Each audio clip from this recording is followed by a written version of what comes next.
Good morning, students. Hope you had a very fine and enjoyable summer holidays with your families, staying at home.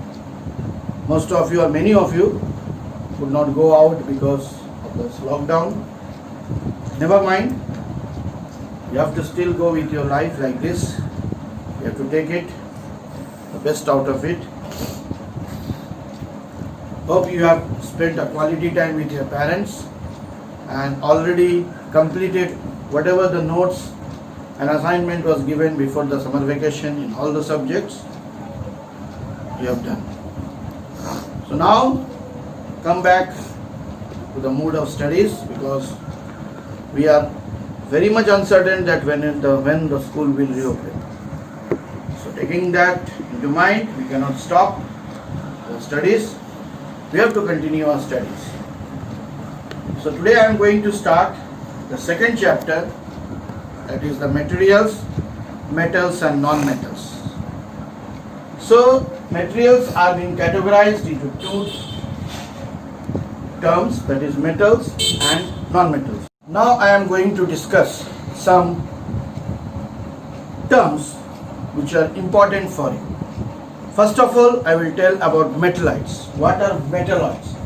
Now metalloids are materials which shows the properties of both metals as well as non-metals. This is one property, metalloids. So in metalloids you can take silicon, arsenic, these are then stibulum, these are all metalloids. Next, amphoteric. It's a new term for you, amphoteric. What do you mean by amphoteric? Amphoteric comes in the form of amphoteric oxides.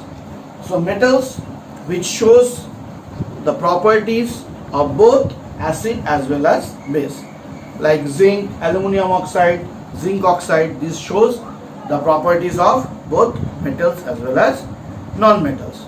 Next is hydrides.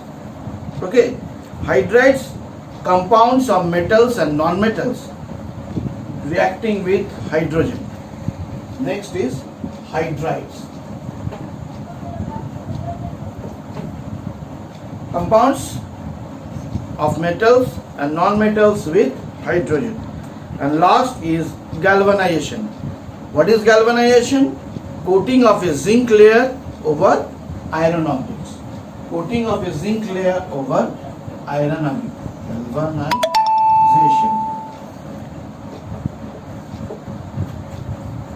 Now, if you, according to the Lavoisier, was one of the scientists or chemists who classified metals or elements into three categories, that is metals, non-metals and metalloids. So elements, you see the chart, elements which are being classified into three groups, that is metals, non-metals and metalloids. Now in these metals it will come sodium, potassium. These are the symbols. I will come discuss about it. Sodium, potassium, iron, then helium or sodium, lithium, etc. In the non-metals it will come oxygen, nitrogen, sulfur, chlorine. Okay, and metalloids, arsenic, then antimony, then silicon, etc. These are all the symbols. Na is the symbol of sodium, K is the symbol of potassium, Fe is the symbol of iron, Li is the symbol of lithium. Now there are activities related to metals related to their properties or appearance, we can see. Now, like some of the metals, like most of the metals, they are having shiny appearance. Most of the metals, they are having a shiny appearance. Exceptionals are there, like iron, although it is a metal, but it is dull, but hard and malleable. Aluminium, it is a metal, have a shiny appearance, hard and malleable. Sulfur, sulfur is a non-metal which is dull and it's soft and brittle. It is dull, soft and brittle. So what are the general properties? Metals, hard, shiny, malleable and ductile. Non-metals, soft, brittle, non-malleable and non-ductile. Clear? Now we will see some physical properties. Now there is an activity in the book like to study the appearance and hardness and malleability. So this you can do in your book. It is in page number 62. Remember page number 62, there is one activity which you can do in your book only, like even given iron with metals and non-metals are given, and whether what is their appearance, what is their hardness, what is their malleability, that you have to show. And now what is malleability? What is malleability? Malleability means, what is malleability? Now this needs to be malleable, and metals or materials which can be beaten into sheets, that is called malleable metal. Ductile materials which can be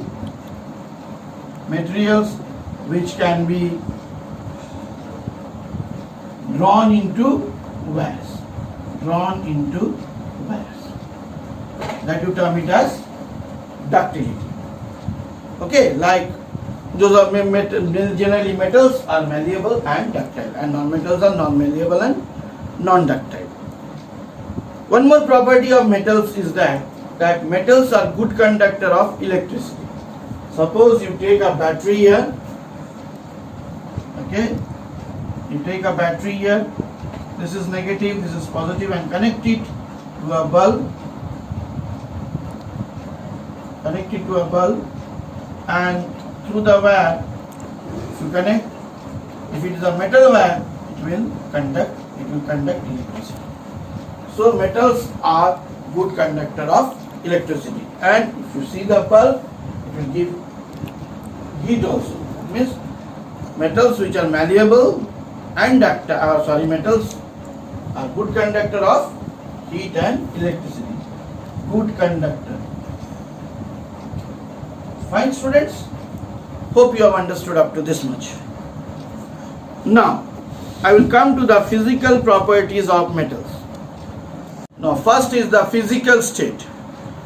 Under normal temperature and pressure, all metals except mercury, all metals are solid in nature. Only mercury is the liquid non-metal. Mercury, liquid metal. Okay, this will tell us the physical state. All metals are solid. All metals are solid except for mercury. Next is the color. Next property is color. Most metals are shiny in appearance. Almost all the metals, they are shiny in appearance except for few. Like iron has got dull appearance, but silver, gold, they are all gold is having golden yellow, copper is having reddish brown, they are shiny in appearance. Color, and you can say appearance also, they are in shiny appearance and texture. Next is shiny, color and appearance. Shiny. Third point is hardness. Okay. Third point is hardness.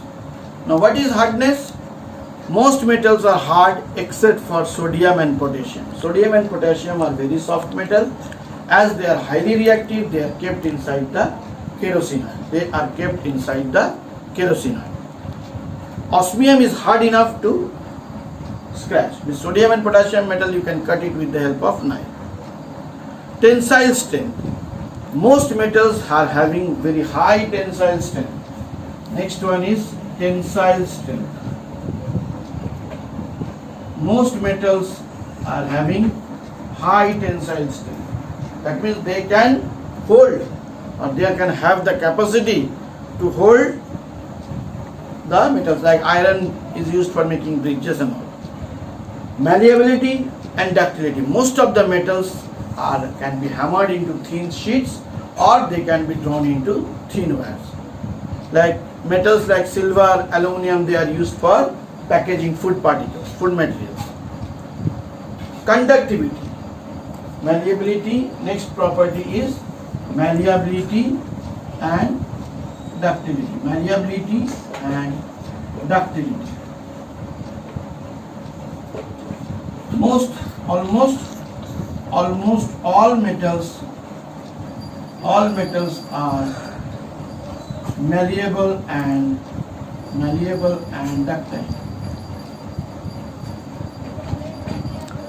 Fine. Next, metals are good conductors of heat and electricity. Like silver is the best, but since it is too costly, we cannot use for making household wires or electrical appliances, so copper is used. Density and sonorous. Except for sodium and potassium, since they are very soft in nature, all metals are having high densities. So metals have got high density. Metals have got high density. Properties of metals. So my dear students, you have understood, I think. So once again I am doing a recap. Most metals are solid except for mercury. They are having silvery color, they are shiny in appearance and texture. They are hard except for sodium and potassium. They have high tensile strength like iron, which is used for making bridges.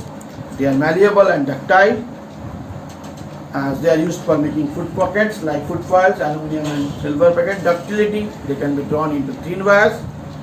Conductivity, metals are used for as a good conductors of heat and electricity. Density and sonorous. Except for sodium and potassium, all metals are having high density. Have high density. Understood? Now, and sonorous means they can make sound. The sonorous. The last property is sonorous. That means metals can make sound. Students, did you understand? Now coming to the second property, next property is the physical properties of non-metals. Now what about the physical properties of non-metals? So in that we will see, first we will discuss the physical properties of metals, then we will discuss now the physical properties of non-metals. Now in physical properties of non-metals, same like the whatever the properties they are having for metals, it will be, they are not there for non-metals. Okay, so physical properties of non-metals. Okay, physical properties of non-metals. First one is physical state. So first one is physical state. So few non-metals are solid, few are liquid, and most of them are gaseous. Among solid non-metals, you can say carbon, then sulfur. Liquid non-metal is bromine, and gaseous non-metal is oxygen, nitrogen, okay, then chlorine, etc. These are. Next, appearance. Most metals have got dull appearance. Appearance, we are having appearance, dull appearance. Third, most metals are not malleable, non-malleable and non-ductile. They are non-malleable and non-malleable and non-ductile. Most non-metals are non-malleable and non-ductile. Fourth property is, among them, is the density. Most of the non-metals have very low density. Most of the non-metals have got very low density. Okay, among only the diamond is the hardest non-metal. They have got density, low density, except diamond. Remember, except for diamond. Now, tensile strength, they are very low tensile strength. That is, they can be broken into pieces or powdered. Low tensile strength. Low tensile strength.